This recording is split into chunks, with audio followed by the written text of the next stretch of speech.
गीता में अर्जुन को स्वयं भगवान कह रहे हैं कि उस परमेश्वर की शरण में जा, उसके लिए उन संतों के पास जा जो तत्वदर्शी हो। इसी प्रकार हजरत मोहम्मद को उनका अल्लाह कह रहा है कि कोई और पूर्ण परमात्मा है, उसको पाने के लिए उन तत्वदर्शी संत की तलाश कर।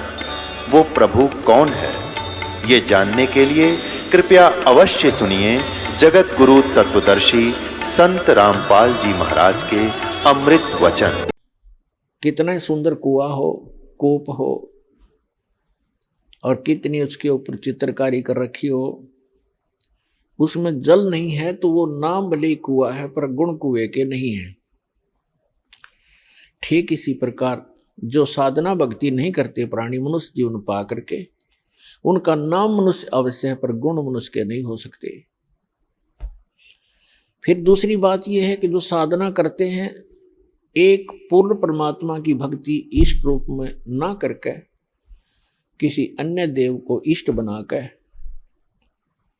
आन उपासना करते हैं, वो साधना करते करते भी फेल हैं, उनकी साधना भी व्यर्थ है। तो पुण्यात्मा, आज का जो शुभ दिन है, आज के दिन इस दास का जीवन कल्याण हुआ था, आज का वो शुभ दिन है।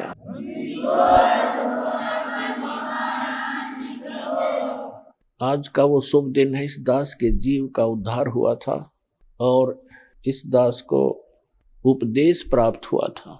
और उपदेश भी वो जिसको हम खोजते खोजते असंख्य युग हो गए थे, वो उपदेश सहज में प्राप्त हुआ था। वो दिन आज भी भूला नहीं जाता इस दास से। यदि हम अंग्रेजी महीनों में गिने तो 17 फरवरी सन 1988 का वो शुभ दिन, और वैसे फाल्गुन अमावस्या थी जो आज फाल्गुन अमावस्या है, ये शुभ दिन। और इस समागम के अंदर एक दो विशेषताएं हैं। एक तो दास का आध्यात्मिक जन्म हुआ। परमात्मा की वाणी में लिखा है कि जिस दिन सतगुरु भेंटिया सो दिन लेखे जान, बाकी जन्म गंवा दिया व्यर्थ गया बिना गुरु के नाम। जब तक आपको उपदेश नहीं मिलता मनुष्य शरीरधारी प्राणी को, तब तक आपका जीवन मनुष्य का नहीं है। अन्य पशु पक्षियों जैसी ही हम क्रियाएं कर रहे होते हैं, वो मनुष्य जीवन नहीं है। जिस दिन से आपको गुरु प्राप्त होता है, सच्चा गुरु, सतगुरु और सत साधना, उस दिन आपकी आत्मा का जन्म समझ लो पुनर्जन्म, आपका मानव का जन्म स्टार्ट होता है। जिस दिन सतगुरु भेंटिया सो दिन लेखे जान, और बाकी समय व्यर्थ गया गंवा दिया बिना गुरु के ज्ञान। तो दास को ये उपदेश प्राप्त हुआ, ये वो शुभ दिन है। और दूसरा इस समागम का महत्व है कि अमावस्या के तुरंत बाद जो एकम आती है, प्रथमा, उस दिन सन 1997 में इस दास को परम अक्षर ब्रह्म पूर्ण परमात्मा सत्य पुरुष कबीर देव जी ने दर्शन दिए और इस समय को जो कि उन्होंने निर्धारित किया हुआ था, उसको बताया कि सार्थक समय है, अब इस सार नाम का दान करना प्रारंभ कर दे। तो पुण्यात्मा, इस समागम के अंदर ये दो महत्वपूर्ण घटनाएं दास के जीवन में घटी हैं। अमावस्या को तो नामदान हुआ दास को, और प्रथमा यानी 1997 की प्रथमा को परमात्मा के दर्शन हुए तथा सतनाम, ये सारनाम देना वैसे बालकों का खेल नहीं। इस सतनाम को और सारनाम को गुप्त रखना था, और इतना इम्पोर्टेंट मंत्र है ये, इसको अभी तक डिस्क्लोज नहीं करना था। दास का भी दिल धड़क रहा था कि कहीं मैं गलत समय पर इसको सार्वजनिक ना कर दूं। सन 1994 में दास को नाम दान करने का आदेश मिला था पूज्य गुरुदेव से। तो 1997 तक दास ने एकाध ही को, कुछ एक को ये सार नाम दिया था, नहीं तो नहीं दिया था। मुझे हिचका हुआ देखकर परमात्मा ने आपको आना पड़ा, क्योंकि वो आपके लिए भटक रहे हैं। हम तो जीव हैं, जीव तो जीव जितनी सोच ही रखता है। तो पुण्यात्माओं, आज तक परमात्मा ने सतनाम और सारनाम की कितने छींट भी नहीं लगने दी किसी व्यक्ति को, इसकी भाप भी नहीं आने दी किसी तक।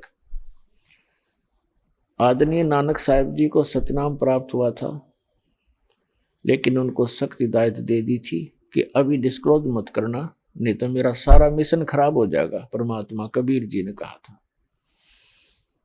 ऐसे आदरणीय धर्मदास साहिब जी को परमात्मा मिले थे, सचखंड सतलोक लेकर गए थे, फिर उनको सतनाम और सारनाम प्रदान कर दिया था, प्रथम मंत्र भी दिया था। उनसे भी प्रतिज्ञा करा ली थी कि धर्मदास मेरी लाख दुहाई, ये मूल ज्ञान की तबार ना जाए। फिर कहा कि धर्मदास मेरी लाख दुहाई, ये सार शब्द कहीं बाहर ना जाए। ये मूल ज्ञान और सार शब्द बार जो पढ़ी, ये बिचली पीढ़ी हंस नहीं तरही। आप उस बिचली पीढ़ी में जन्मे हो जिसके लिए परमात्मा इस भक्ति को संभाल के रखे हुए था, और आपके लिए पिटारा खोल दिया, खजाना खोल दिया परमात्मा ने। तो आदरणीय गरीबदास साहिब जी को परमात्मा मिले, उनको कंप्लीट स्पिरिचुअल नॉलेज उनके अंतःकरण में फीड कर दिया, उन्होंने फिर वो लिखवा दिया। लेकिन गरीबदास साहिब जी ने किसी को भी ये मंत्र नहीं दिए, सतनाम और सारनाम। केवल एक संत को दिए थे, उसको ऐसी प्रतिज्ञा कराते रहे कि आगे किसी को बताना नहीं, आप जाप करो। केवल एक भक्त को एक संत को बताना है, उत्तराधिकारी आपका। तो वो परंपरा चलती चलती मेरे पूज्य गुरुदेव जी के पास आई, उनसे आगे इस दास को प्राप्त हुई, जो आज परमात्मा ने इस बीज को बखेर दिया और पूरे विश्व को ये नाम अब देने का आदेश है।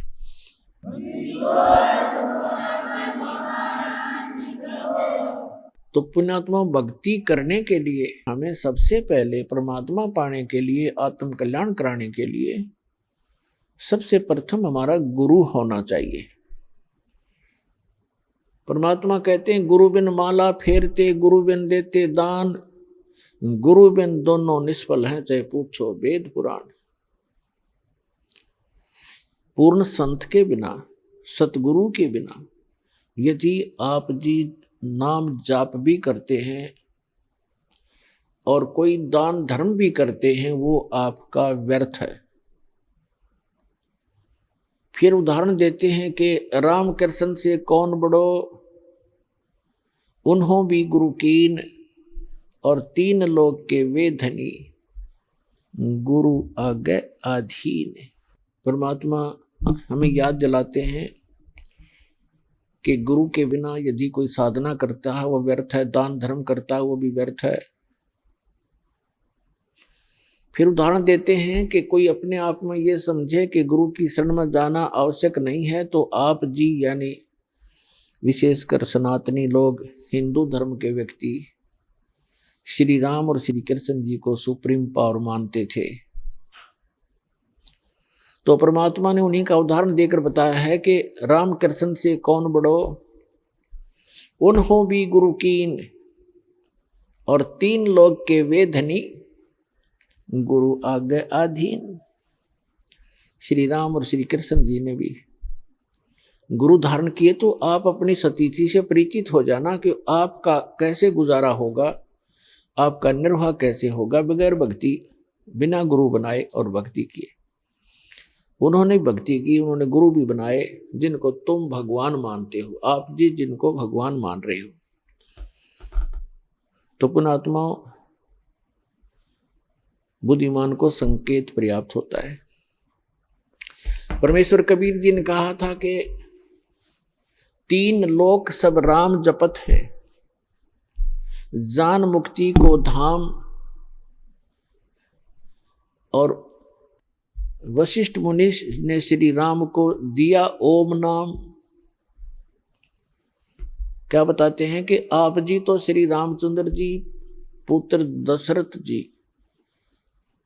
को एक भगवान मानकर उसकी पूजा करते हो और कहते हैं 3 लोक सब राम जपत हैं, रामचंद्र, श्री राम, सीताराम।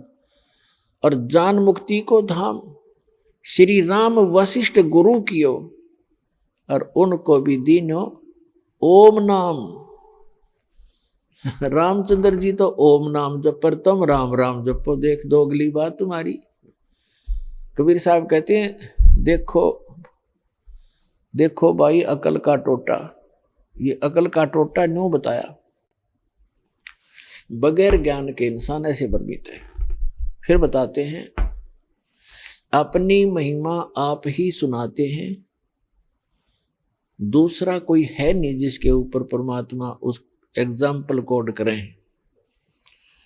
आप आरती आप साजे आप किंगर आप बाजे आप ताल झांझ झनकारा आप नचे आप देखन हारा, कह कबीर ऐसी आरती गाऊं आप मध्य आप सुनाऊं।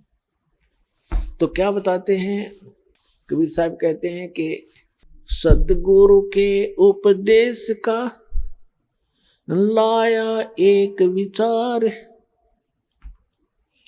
जय सतगुरु मिलते नहीं तो जाते नरक द्वार।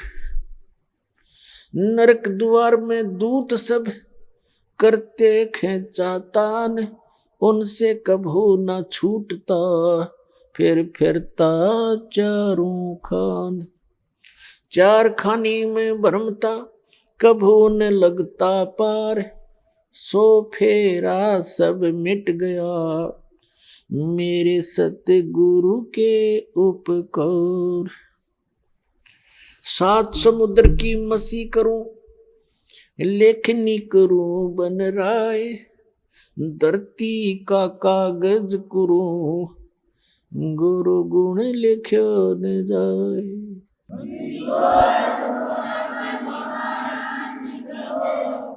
पुण्यात्माओं आप बालक हो, बच्चे हो, बिल्कुल नादान बालक जो ये भी नहीं जानता कि मैं जिस गड्ढे में गिरने जा रहा हूं ये मेरी मृत्यु का कारण बन सकता है। आप ये भी नहीं जानते कि जिस सर्प को मैं पकड़ने जा रहा हूं ये आपको डस लेगा और आपकी जान का घातक, जीवन का घातक बन जाएगा। आप इतने अबोध हैं, आप ये नहीं जानते हो कि जो बिजली का तार नीचे टूट कर गिरा हुआ है, स्पार्किंग कर रहा है, लूज हो रहा है, उसको आतिशबाजी जानकर वो बालक नादान पकड़ने की चेष्टा करता है और मृत्यु को प्राप्त हो जाता है। तो पुण्यात्माओं आप जी को जब इस गंदे लोक का ज्ञान होगा, आप जहां रह रहे हो, आप जिस माया रूपी सर्प को पकड़ने के लिए सारा जीवन बर्बाद कर देते हो, ये माया रूपी सर्प आपको खा जाएगा। लेकिन परमात्मा की शरण में आने के बाद आपको ये सर्प मिलेगा, लेकिन इसके दांत निकाल दिए जाएंगे। ये परमात्मा आपको 1 नंबर से धन देगा, क्योंकि फिर ये आपको डसेगा नहीं। 2 नंबर से कमाया हुआ धन आपके लिए सर्प बन जाता है, और 1 नंबर से कमाया हुआ और दान धर्म के द्वारा प्रतिफल से प्राप्त किया हुआ धन, उस माया के फिर दांत निकाल दिए जाते हैं, वो डसती नहीं। तो आपको ऐसे तरीके से धनी बनाया जाएगा, फिर इस माया से परिचित कराया जाएगा कि सर्व सोने की लंका थी वह रावण से रणधीरम, एक पलक में राज बिराजी जम के पड़े जंजीरम। इस माया ने के चाटांगे जोड़ जोड़ के दर भी दी, यहाँ पर हम चले गए, पाछे में हमारी सी निकम्मी संतान पैदा हो जा, वो पाप कर्म तो हमारे पल्ले लिखे गए और फूकेंगे वो बाद वाले। बच्चे की किस्मत वो साथ लिखा कर लाता है, उसको उतना ही मिलेगा। यदि इस परमात्मा की शरण में उसको जोड़ दिया तो वो जो उसको आवश्यक होगा वो सारा मिलेगा। हमने इस उद्देश्य से अपने कर्म नहीं बिगाड़ने चाहिए कि अपने बेटियों को धनी बनाऊं, मैं चाहे नरक में जाऊं। इसको कहते हैं आप स्पार्किंग वाले तार को पकड़ने जा रहे होते हो, पकड़ रहे होते हो। अब क्या बताया है कि आप इतने बालक हो, परमात्मा ने इन 3-4 अमृतवाणी में क्या बताया है कि जिस परमात्मा स्वरूप संत, परमात्मा के कृपा पात्र उस सतगुरु से जो उपदेश मिल जाता है, फिर आपको ये बातें याद आवेंगी कि हे परमात्मा, जब कितना कहर हमारे ऊपर टूट पड़ता यदि ये नाम ना मिलता। परमात्मा कहते हैं कि सतगुरु के उपदेश का लाया एक विचार, और जय सतगुरु मिलते नहीं जाते नरक द्वार। ओए होए, पुण्यात्मा हमारे को मिसगाइड कर रखा है यहाँ पर। भक्तिहीन तत्व ज्ञानहीन संतों ने, संत के रूप में इन अज्ञानियों ने, कोई तो कहता कहीं स्वर्ग नहीं, कोई नरक नहीं, कोई कहता सतलोक में चेतन ही प्रकाश ही प्रकाश है, प्रकाश ही प्रकाश है, उसमें आत्मा से लीन हो जाती है जैसे बूंद समंदर में। इनको कहते हैं नीम हकीम खतराए जान, little knowledge is the dangerous thing.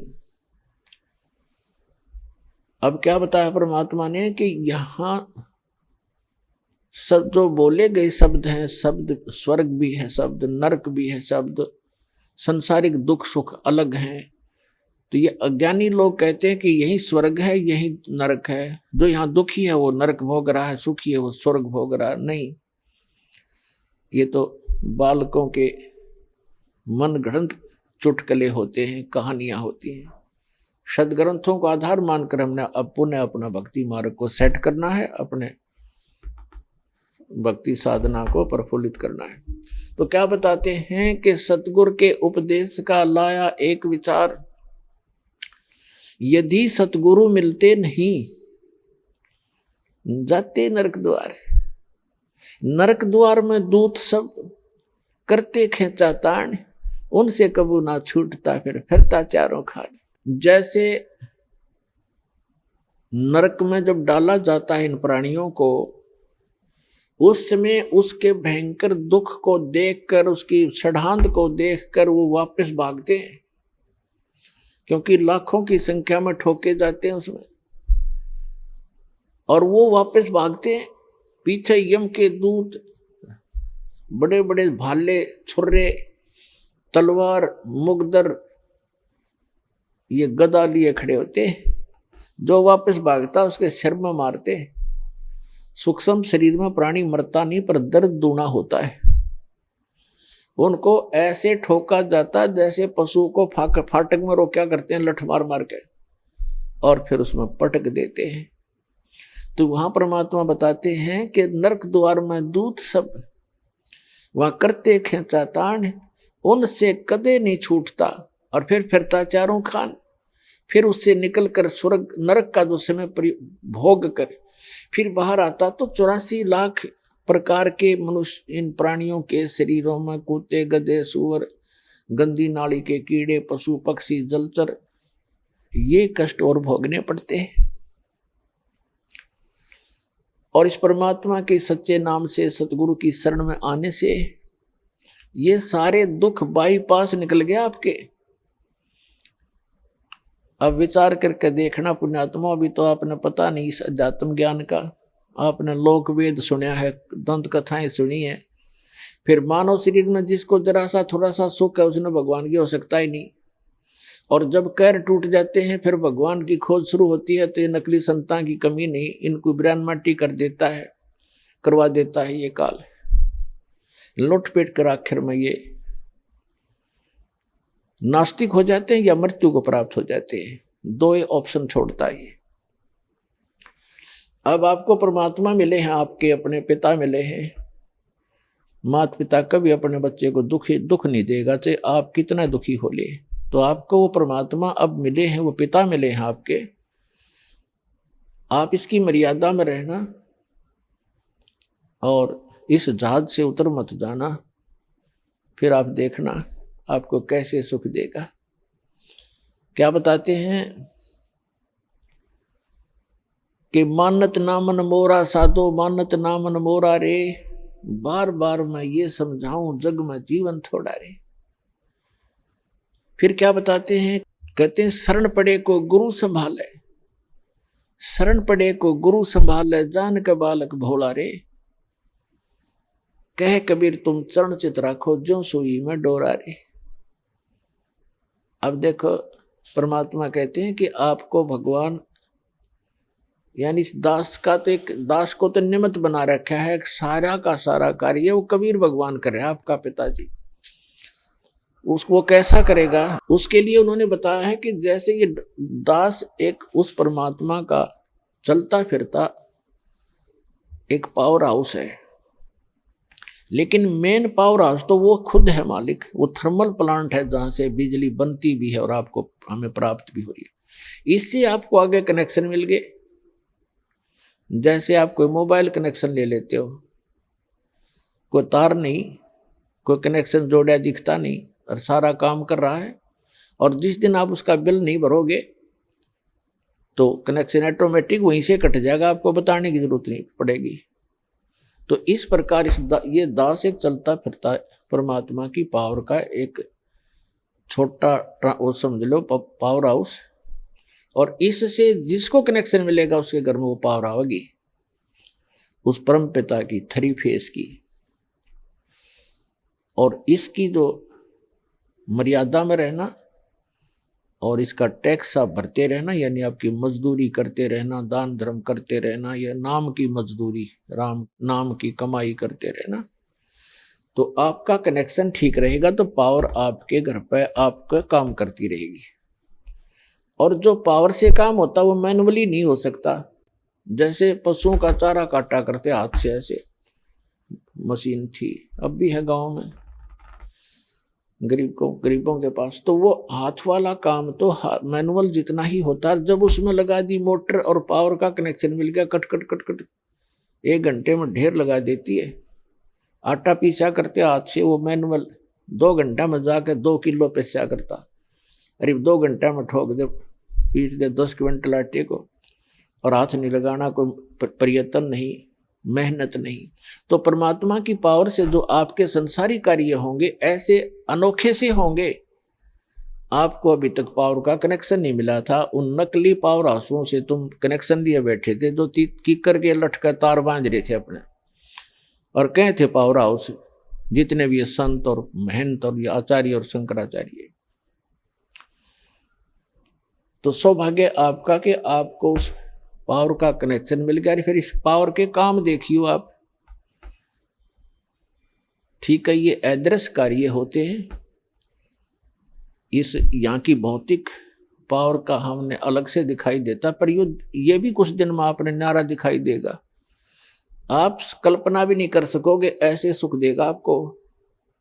और आप किसी को बताओगे, आपको शर्म आओगी कि गंदे नाटेगा और मन झूठा बनाओगा, एक झूठ बोल रहा है, और आपका कलजा फटन न हो रहा होगा, किसने बताऊं।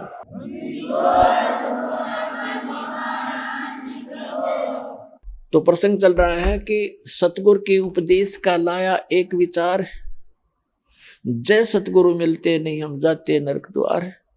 नरक द्वार में दूत सब ये करते खेचा तान, उनसे कदे ना छूटता फिर फिरता चार खानी में भरमता। 84 लाख योनियों में गधे कुत्ते सुअर की योनि भोगता, और कभू न लगता पार, सो फेरा सब मिट गया मेरे सतगुरु के उपकार। होय होय, यानी उस गुरुदेव जी के उपकार से ये सारा मेरा झंझट समाप्त हो गया। पुणात्माओं देखो, उद्देश्य रखना अपने यहाँ से पीछा छुटवाने का। ऐसा ज्ञान बता दिया जाएगा, आपको आत्मा से ग्लानि हो जाएगी पुनर्जन्म की, और जब तक आत्मा में हेट नहीं होगी इस पुनर्जन्म की, तो आपका कभी ना कभी पैर फिसल जाएगा। ठीक है, यदि आप पार नहीं हुए तो आपके पास इतना भक्ति धन हो जाएगा कि आपका हजारों युगों तक तो ये काल आपके पंजे धरती पर नहीं टेकने देगा, और इस पृथ्वी पर बिना मोक्ष नहीं हो सकता। ऊपर तो इसका जबरदस्त भयंकर जाल है, वहां आपके पुण्यों का नाश करवाता है। वहां देवता बना के, इंद्र बना करके, वहां बड़े बड़े आपको होटल बना रखे, नाचना गाना, सारा दिन काम में कोई नहीं, अपनी पूंजी आपकी नाश होती है। वहाँ ऐसे ऐसे जुगाड़ जोड़ रखे और आपके ही कमाई से अपना यू धंधा चला रहा है, यो 21 ब्रह्मांड चला रहा है। आपके पुनों का 10%, किसी रेस्टोरेंट में इसने 15% और किसी में 25% की कटौती यानी कमीशन रखा है। उस कमीशन से ये काम चला रहा है। ये तो भिखारी है उस भगवान के आगे जिसको तुम भगवान मानकर पूज रहे थे ब्रह्म तक। तो पुण्यात्मा यहां परमात्मा बताते हैं कि सतगुरु की शरण में आने से आपके ये सभी संकट दूर होंगे, जन्म और मृत्यु का रोग नाश होगा। इसमें प्रथम तो आपको बताया कि गुरु होना चाहिए, और गुरु भी सच्चा हो, सतगुरु हो। तो सतगुरु की जो पहचान आपको बता दी गई है, और जब तक सतगुरु नहीं मिलेगा आपका मोक्ष नहीं हो सकता है। उसके बाद फिर दूसरा आता है कि नम्रता हो। सत्संग में जो प्राणी आवे तो केवल ये उद्देश्य रखे। कैसे? परमात्मा कहते हैं संत मिलन को चालियो तज माया अभिमान, जो जो कदम आगे रखे वो हे यज्ञ समान। संत मिलन को चालियो तज माया अभिमान, और जो जो कदम आगे को रखे सो सो यज्ञ समान। अब जैसे आप यहाँ आते हो, आप चाहे कितने धनी हो, कितने आप उच्च पोस्ट प्राप्त हो, चाहे यहाँ का प्रधानमंत्री हो, चाहे पूरी पृथ्वी का राजा हो, परमात्मा के मिलने के लिए जब चले, यानी सतलोक आश्रम बरवाला की तरफ जब चले, कहते संत मिलन को चालियो तज माया अभिमान। और जो जो कदम आगे को रखोगे फिर माया अभिमान से लैस होकर के, रहित होकर के, एक आत्म रूप में, एक दास रूप में आप इधर को प्रस्थान करोगे। आपके एक कदम के रखने की कितनी वैल्यू बताई है, कितना पुण्य होगा आपको। एक अश्वमेघ यज्ञ के तुल्य आपको एक कदम का पुण्य होगा। चाहे आप गाड़ी में आते हो, चाहे अपने किसी मोटरसाइकिल कार में आते हो, चाहे बसों से आते हो, ये सारे कदम हैं, जैसे किलोमीटर होते हैं। तो संतों ने इसको कदमों में मापा है कि वहां से यहां तक जितने भी आपके कदम रखे गए, जितने कदम बने, उतने ही यज्ञों का पुण्य मिलेगा यदि आप इस भाव से सत्संग के अंदर आओगे। जैसे रोगी होता है, रोगी को यह पता लग जाता है कि दीर्घ रोग है, और यहाँ के लोकल हॉस्पिटल के डॉक्टरों ने मना कर दिया है कि आप जाइए ऑल इंडिया इंस्टीट्यूट दिल्ली में। तो वहाँ जब ये डायरेक्शन मिलकर इंसान जाता है, तो वहाँ चाहे प्रधानमंत्री हो और चाहे कोई फैक्ट्री मालिक हो, कितना उच्च पोस्ट प्राप्त व्यक्ति हो, उस समय उसको अपनी जान दिखाई देती है, अपनी पोस्ट पद दिखाई नहीं देता। डॉक्टर कहता है लेट जाइए, वो तुरंत लेट जाता है। डॉक्टर कहता है ये कपड़े निकाल दीजिए, तुरंत निकाल के रख देता है। उस समय उसके नखरे खत्म हो जाते हैं और तभी वो उपचार प्राप्त करता है। जब तक डॉक्टर के आज्ञा का पालन करता रहे, चाहे कुछ भी कहे वैसे ही, जहां लेटने को कहे वहीं लेटना पड़ेगा, जहां बैठने को कहेगा वह बैठना पड़ेगा, और कहेगा मुंह खोल, सांस तेज ले, वो सारा कुछ करना पड़ेगा। तो तभी वो अपना उपचार करवा पाएगा। तो ठीक इसी प्रकार जब आप सतलोक आश्रम बरवाला की तरफ आवे, संत मिलन को चालिए तज माया अभिमान, और जो जो कदम आगे रखे ओ हे यज्ञ समान। तो आपको इतना पुण्य मिलता है यहाँ आने का। आप क्योंकि संत है नहीं पृथ्वी पर कोई, संत मिलन को चालिए संत की तरफ चलने मात्र से इतना लाभ है, फिर यहाँ के किक लाभ होगा वो तो गिनती नहीं हो सकती। अब जब तक अभिमान है ये प्राणी उभर नहीं सकता। एक नित्यानंद नाम के संत हुए हैं, वैसे वो ब्राह्मण जाति में जन्मे थे, लगभग 250 वर्ष पूर्व की बात है। उनका घर का नाम था श्री नंदलाल, नंदलाल नाम था उनका। उनकी माता पिता बचपन से ही मर गए थे, मृत्यु को प्राप्त हो गए थे। उनका पालन पोषण नाना नानी के घर हुआ था। उनके नाना जी जो थे, नंदलाल जी के नाना जी नारनौल के नवाब के यहाँ एक उच्च पोस्ट प्राप्त थे। और जब ये नंदलाल जी युवा हुए, ब्राह्मण कुल में थे ये, तो इनको भी वहां एक तहसीलदार की पोस्ट पर नियुक्त करवा दिया। नंदलाल जी तहसीलदार थे, घोड़ा इनको प्राप्त था, बन ठन कर चलते थे। उसमें जो तहसीलदार की वैल्यू जनता में होती थी, इज्जत होती थी, आज के तो मेरे ख्याल में मंत्री की भी ना होगी। नंदलाल जी का विवाह हो गया था, संतान प्राप्ति अभी हुई नहीं थी। अब कहते हैं ना जाने कब भाग्य उदय हो जाता है प्राणी का। एक दिन नंदलाल जी अपने महल के, अपने मकान के छत पर, गर्मियों के समय में छत पर टहल रहा था। रात्रि में नींद आई नहीं, और उसने क्या देखा कि कहीं थोड़ी सी दूरी पर रात्रि के समय किसी के घर पे कोई संत आए हुए हैं और परमात्मा की कथा सुना रहे हैं, सत्संग कर रहे हैं। अपन आत्माओं पिछले जब से होते हैं पूर्ण हंस मुराद, ये पिछले संस्कार होते हैं जो आदमी परमात्मा की तरफ आत्मा आकर्षित होती है। उसने सारी रात सत्संग सुना, नींद और खत्म होगी। कुछ तो परमात्मा की दया उस पर हुई कि वैसे नेचुरल नहीं आई नींद, और वो ज्ञान सुना, वो सत्संग सुना कि मनुष्य जीवन किस लिए प्राप्त होता है, इसको हम कैसे व्यर्थ कर रहे हैं। चाहे प्रधानमंत्री बन जा, यदि भक्ति नहीं है तो व्यर्थ है ये जीवन इसका। अगम निगम को खोज ले बुद्धि विवेक विचार, उदय अस्त का राज मिले तो बिन नाम बिगार। सत्संग के अंदर ये ज्ञान कराया जाता है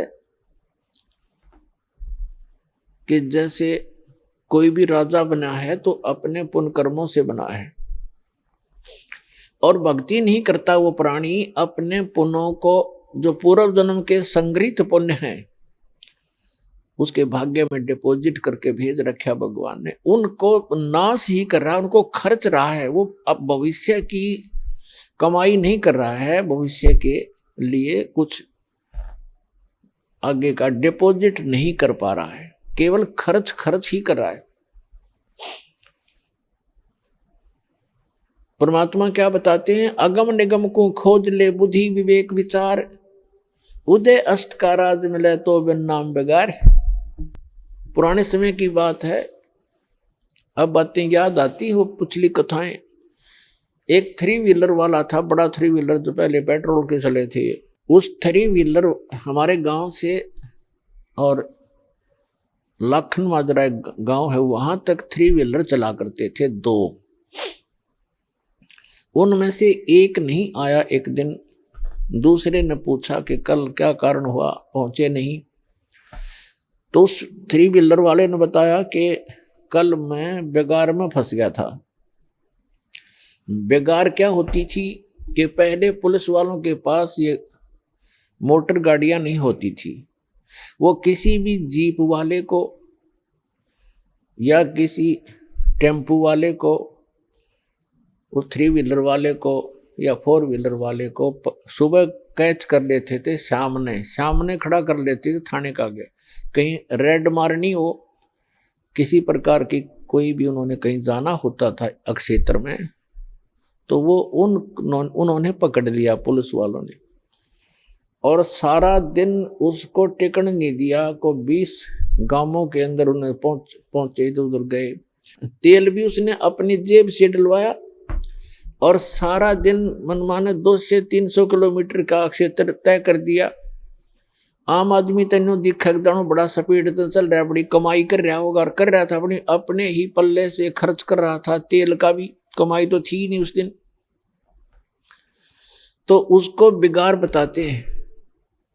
तो 3 व्हीलर वाले ने बताया कि मैं ऐसे ऐसे कल पुलिस का फंस गया था बिगाड़ में, और 200 रुपये का पेट्रोल अपनी जेब से फूक का आया, कल कुछ चवन्नी मिली नहीं। उस समय के 200 रुपये आज के 20,000 रुपये, इतना वो खर्च हुआ उसका। तो पुण्यात्माओं, जो आज कोई भी उच्च पोस्ट प्राप्त है, कोई डॉक्टर है, इंजीनियर है, चीफ इंजीनियर है, IPS है, IAS है, जज लगे हैं, मंत्री हैं, मुख्यमंत्री हैं, प्रधानमंत्री हैं, या MLA MP बने हैं, या अन्य कोई अच्छे व्यवसायिक व्यक्ति हैं, धनी हैं, तो वो क्या करते हैं, जैसे परमात्मा उनके लिए बताता है कि अगम निगम को खोज ले, भविष्य के बारे में कुछ सोच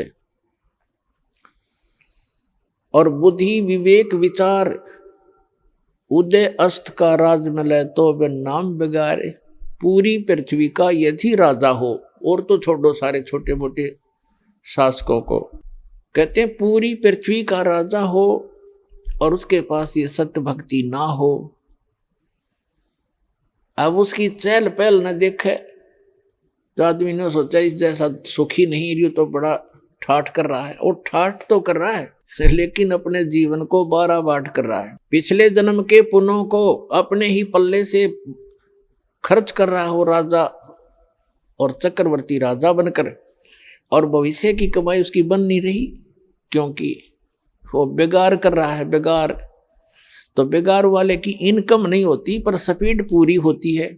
एक छोटी सी स्टेट के चीफ मिनिस्टर का शेड्यूल पूछ लो दिन का कितना का होता है। 6 तो मीटिंग अटेंड करेगा, फिर कोई MLA भागने को हो रहा है उसकी चिंता में टेंशन में फोन पर फोन करेगा, और फिर इसी व्यवस्था में अपना सारा पूर्व जन्म के पुण्यों को नाश करके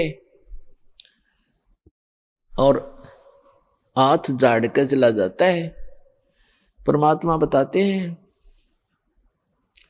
कि क्या मांगू कुछ थिर ना रहाई, और देखत नैन चला जग जाई, 1 लख पूत 1.25 लाख नाती, उस रावण के दीवान बाती। और कहते हैं कहे कबीर अंत की बारी, जैसे हाथ झाड़ कर चला जुआरी। ये प्राणी ऐसे जाता है जो सतभक्ति नहीं करता, केवल इस राजपाट या इस संसार के झूठे ठाठ को ही संग्रहित करने में लगा रहता है। जैसे जुए में हारा हुआ जुआरी हाथ मसलता जाता है, खाली हाथ जाता है, रोता पीटता जाता है। तो परमात्मा कहते हैं कहे कबीर अंत की बारी, जैसे हाथ झाड़ के चला जुआरी। ऐसे जाओगे सतभक्ति नहीं करते तो। अब नित्यानंद जी अपने मकान की छत के ऊपर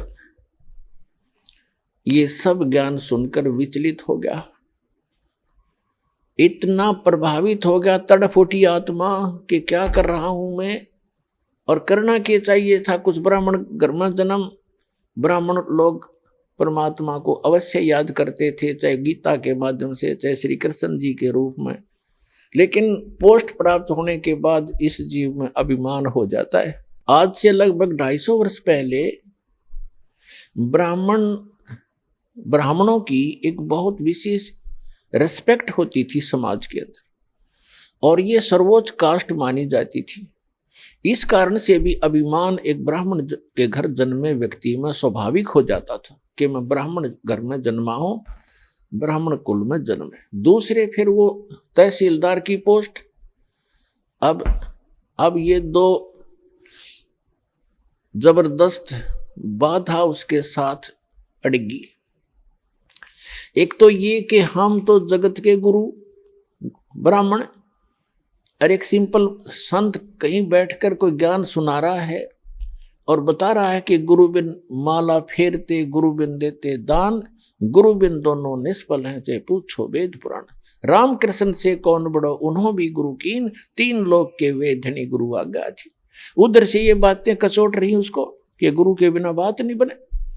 और उधर से वो कह रहा कि मैं तहसीलदार और ब्राह्मण, और कैसे जाके एक संत के सामने, सिंपल मैन के सामने अपना शीश नवाऊं, जाके कैसे नतमस्तक होऊंगा, नहीं जाऊंगा। फिर वो बातें याद आती है कि कबीर हरि के नाम बिना ये राजा रसब हो, माटी लदे कुमार के और घास ना नी रहे कोई। परमात्मा की वो बातें याद आती, सत्संग के वचन के भक्ति नहीं करी तो जीवन नाश हो गया। और गुरु बनाने जाता है तो कुल के लोग क्या कहेंगे, ऊपर से तहसीलदार, और कैसे शीश नवाऊं जाके। अंत में पुण्यों की विजय हुई, पाप की हार हुई।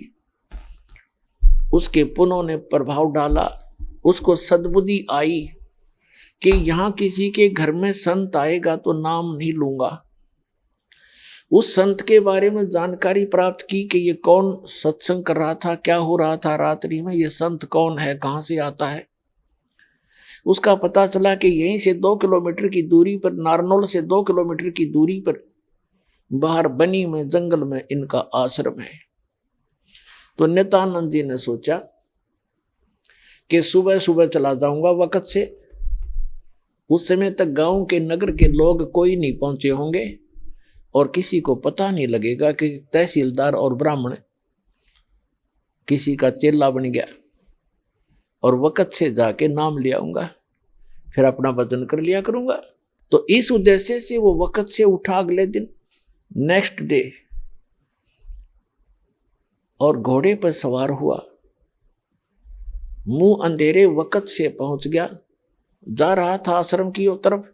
उधर से वही संत, क्योंकि रात्रि के समय तो वो अपना सज धज कर जैसे भी कपड़ा उपड़ा लाल पीला बांध के और गया था। उस समय वो सिंपल एक सफेद धोती लपेट के और सिर के बाल मुंडवा रखे थे, उसने उस तरह फिरवा रखा था संत जी ने। गुमानी दास नाम था, वो विष्णु उपासक वैष्णव पंथ के संत थे।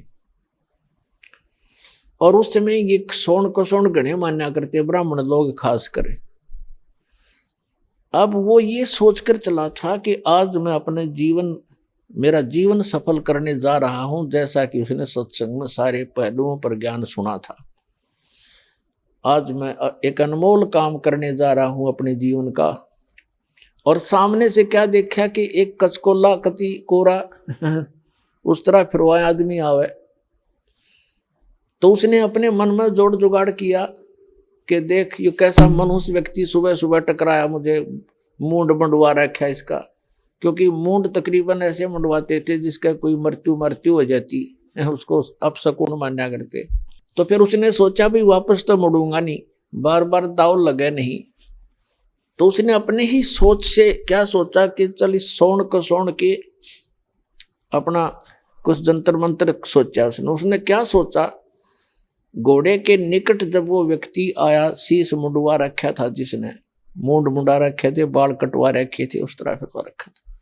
उसके निकट घोड़ा रोक के और सिर में मारे, ऐसे आंगली टोले मारा, टोले बोला रे नो टोले मारे ने बोला मनुष्य तने आज जाना था मेरे आगे, मैं तो एक बहुत जरूरी काम में जा रहा था, तू कहाँ मर रहा सामने।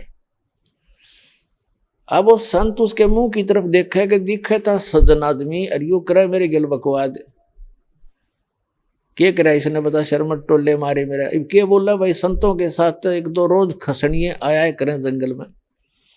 वो संत उसकी तरफ देख कर चलता पड़ा। अब वो पहुंच गया डेरे में।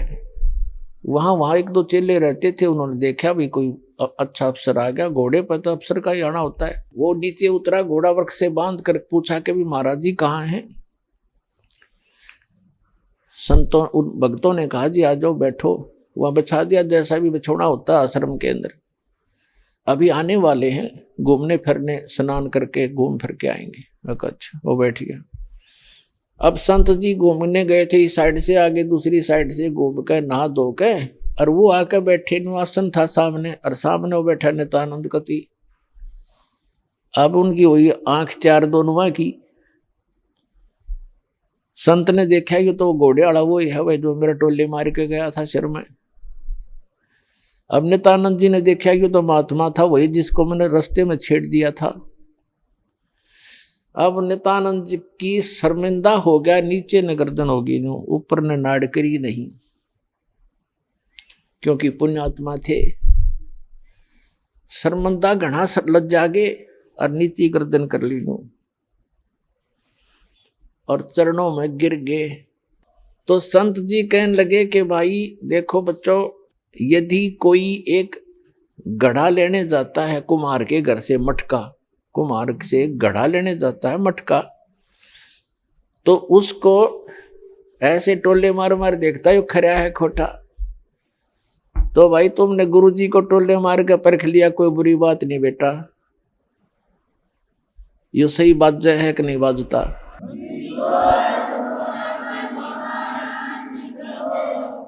इतना सुन के और चरणों में बुरी तरह गिर गया, क्योंकि उसकी मरोड़ निकालनी थी, उसका ऐम खत्म करना था परमात्मा ने। और करबद्ध होकर कहने लगा, हे मालिक मैं बहुत नीच आत्मा हूं और आप सचमुच संत हो, मैंने आपके साथ इतना अभद्र व्यवहार किया, आपने फिर भी मुझे सीने से लगा लिया।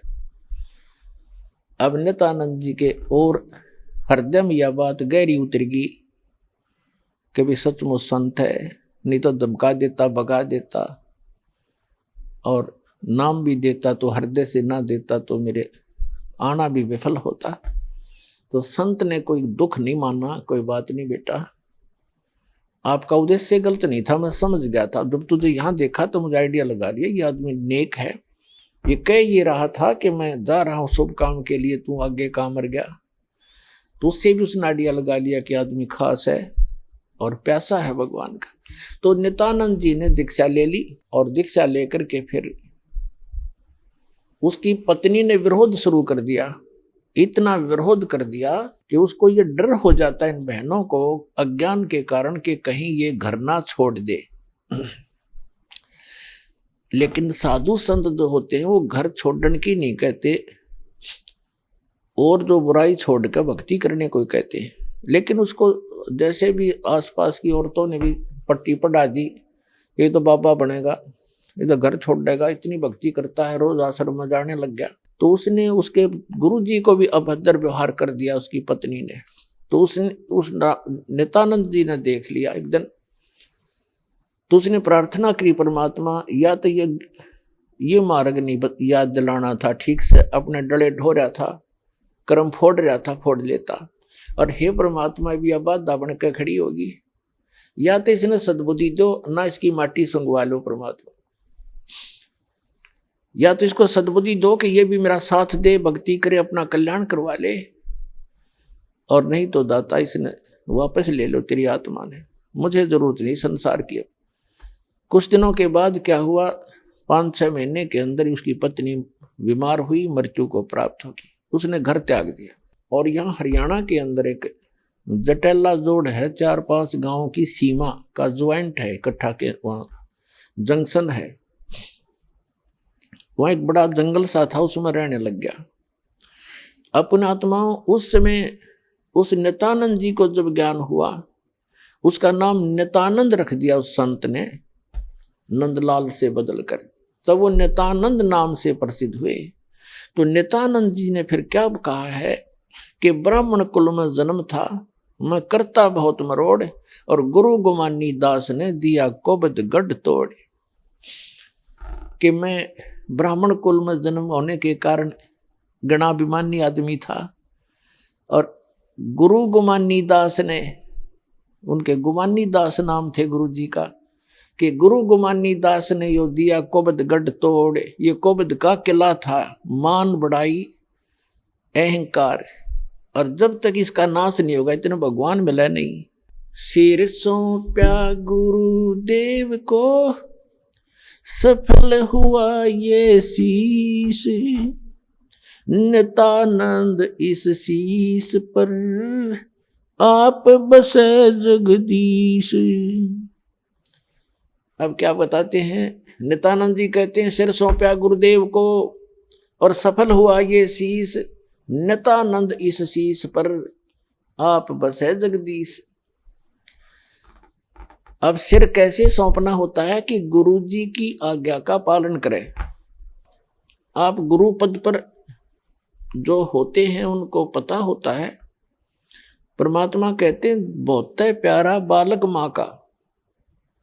माता को अपना बच्चा बेटा या बेटी बहुत प्रिय होती है।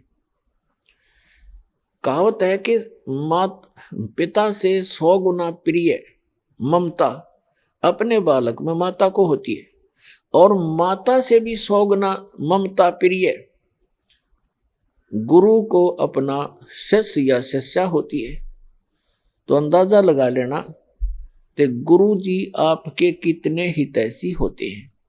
आइए अब हम उन श्रद्धालुओं के अनुभव जानते हैं जो जगत गुरु तत्वदर्शी संत रामपाल जी महाराज जी से दीक्षा प्राप्त कर चुके हैं तथा उनके द्वारा बताए गए भक्ति मार्ग पर चल रहे हैं। नमस्कार जी। हाँ जी, सत साहिब जी। क्या नाम है जी आपका? मेरा नाम नरिंदर कौर है। कहाँ से आए हैं आप? हाँ जी, डिस्ट्रिक्ट लुधियाना पंजाब से हूँ। संत रामपाल जी महाराज से नाम दीक्षा कब लिया आपने? हाँ जी, 2016 में 25 दिसंबर 2016 को हम सतगुरु रामपाल जी की शरण में हैं। संत रामपाल जी महाराज जी से नाम दीक्षा लेने से पहले आप क्या भक्ति साधना करते थे? हाँ जी, मैं सिख फैमिली से बिलोंग करती थी। पहले मैरिज से पहले गुरुद्वारा को मानते थे, पाठ पूजा वहीं का करते थे, सिमरन।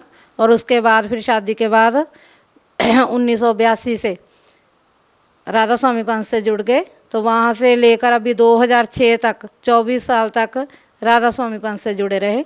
वहाँ भी सत्संग सुनने जाते थे, सिमरन करते थे, ब्यास जाते थे। तो लेकिन जैसे जैसे काल की भक्ति कर रहे थे तैसे तैसे माना दुख बढ़ रहे थे, सुख नहीं कोई हो रहा था। तो ऐसे ही हम ढूंढ रहे थे कि परमात्मा कौन है, वो कैसा है, कहाँ है। कहते हैं कि वो सुख का सागर है, शांति का सागर है, तो वो सुख शांति तो हमें मिल नहीं रही। तो इसलिए हम उनको ढूंढ रहे थे। तो उसके बाद 2006 में प्रजापिता ब्रह्मा कुमारी आश्रम हमारे घर के पास ही खुला। तो वो 8 दिन का कोर्स देते हैं। पहले वहाँ गए, हम आत्मा परमात्मा के बारे में बताया, परमात्मा कौन है, उसके साथ हमारा क्या संबंध है, वो कहाँ रहता है, कैसे मिलता है। तो ऐसे हमें लगा कि शायद यहाँ से परमात्मा हमें मिल जाएगा। लेकिन वहाँ भी हमने उनकी 11 साल तक पूरी मर्यादा में रहे, उनके माना बहुत ही ज़्यादा सहयोग दिया। जहाँ भी वो सेवा के लिए कहते थे सेवा भी करते थे। 4 माना उनके सब्जेक्ट हैं कि ज्ञान, योग, धारणा, सेवा। अगर कोई चारों में पूरा फॉलो करेगा तब उसको परमात्मा मिलेगा। तो वो भी हमने पूरे दिल से चारों को फॉलो किया।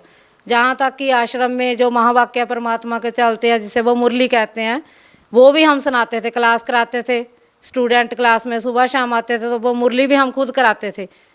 मर्यादा में पूरा रहे, पवित्रता, वो कहते हैं कि पूरी पवित्रता धारण करो, खान पान की शुद्धता करो, बाहर का बिल्कुल नहीं खाना, लहसुन प्याज तक नहीं खाना। बिना लहसुन प्याज के हमारे घर में सब्जी बनती थी 11 साल तक। तो पूरा परिवार जो था माना वहाँ हमने उनको फॉलो किया हुआ था। वो बेटी जो एक मेरी थी वो पहले से बीमार रहती थी, उसको भी मैंने बताया कि आप यहाँ आकर के ठीक हो जाओगे, आप भी यहाँ आओ। 25 साल की उम्र में शादीशुदा थी, उसकी 1 2.5 साल की बेटी थी। तो उसने भी इस माना संस्था को फॉलो किया। फिर उस अपने बेटी को भी साथ में रखती थी। तो उसने भी ऐसे मेरी तरह पूरी पवित्रता धारण की हुई थी, मर्यादा में चलती थी, वो भी सेवा करती थी। माउंट आबू में जहाँ इनका माना हेड ऑफिस है, वहाँ भी हम 7-8 बार गए राजस्थान में। तो पूरी तरह से फॉलो करने के बाद भी दिन पर दिन ऐसे लग रहा था कि जो सुख शांति चाहिए वो हमें मिल नहीं रही है। और शरीर जो था वो दिन पर दिन गिरावट की ओर जा रहा था। तरक्की होने की बजाय शरीर में इतनी पीड़ा थी, दर्द था, पूरी बॉडी जैसे किसी ने बहुत लाठियों से पीटा हो। तो ऐसा दर्द होने के बाद भी हम वहाँ जाते थे, कराते थे। अब उनको बहन जी को बोलते थे कि अब हम सेवा के भी नहीं लायक रहे, कि हम बाहर जा कर के भी गांव-गांव सेवा नहीं कर सकते, चल फिर नहीं सकते, घर का काम करने की भी दिक्कत आ रही है।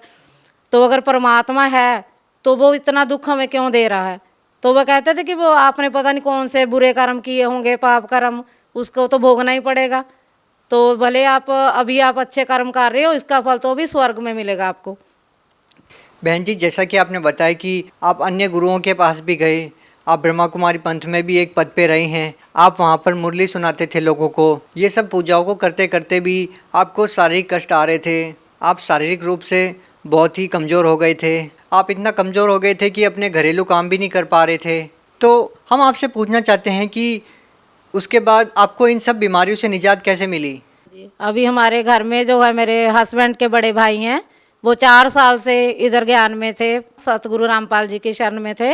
वो अपने घर में अपनी वाइफ को कहते थे कि मैं इनको एक बार बोल के आता हूँ, क्योंकि ये भी परमात्मा को ढूंढ रहे हैं, ये गलत तरफ गए हुए हैं, तो इनको बताना चाहिए। तो लेकिन वो आने नहीं देते थे कि जो इतने पक्के हैं उधर मर्यादाओं में, इतना माना बाहर सेवा के लिए जाते हैं जगह जगह पर, तो उनका प्रचार करते हैं तो ये मानेंगे नहीं।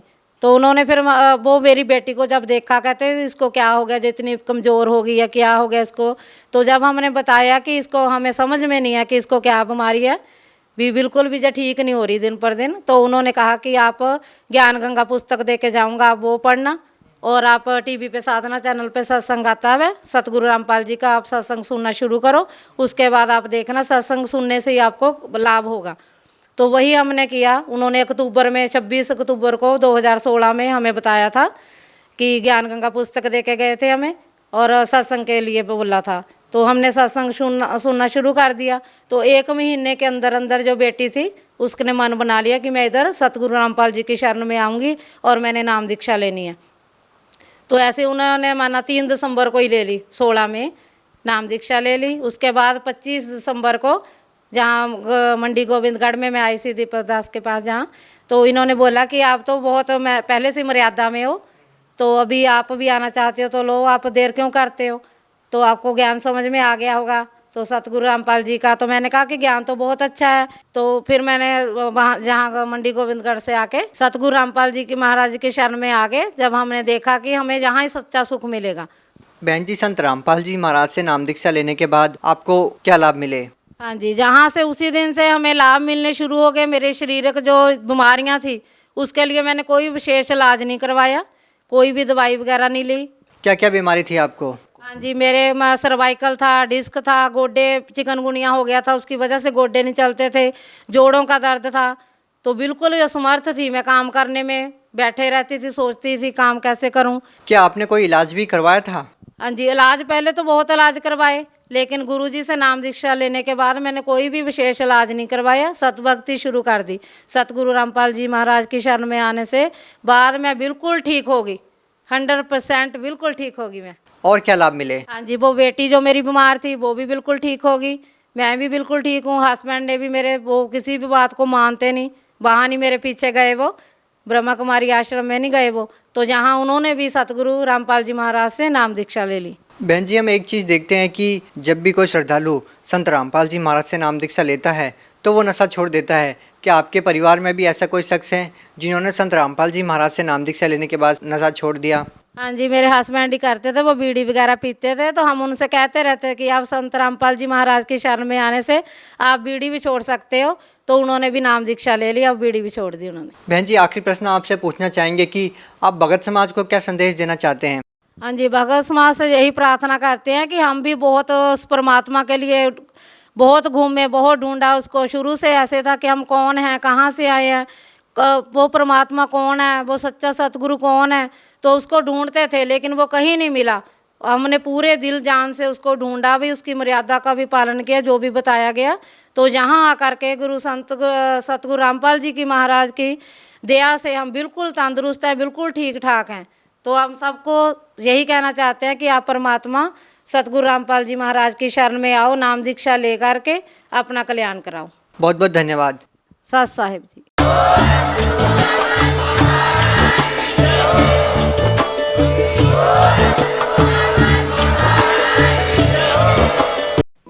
आप सुन रहे थे जगत गुरु तत्वदर्शी संत रामपाल जी महाराज के मंगल प्रवचन। अधिक जानकारी के लिए संपर्क करें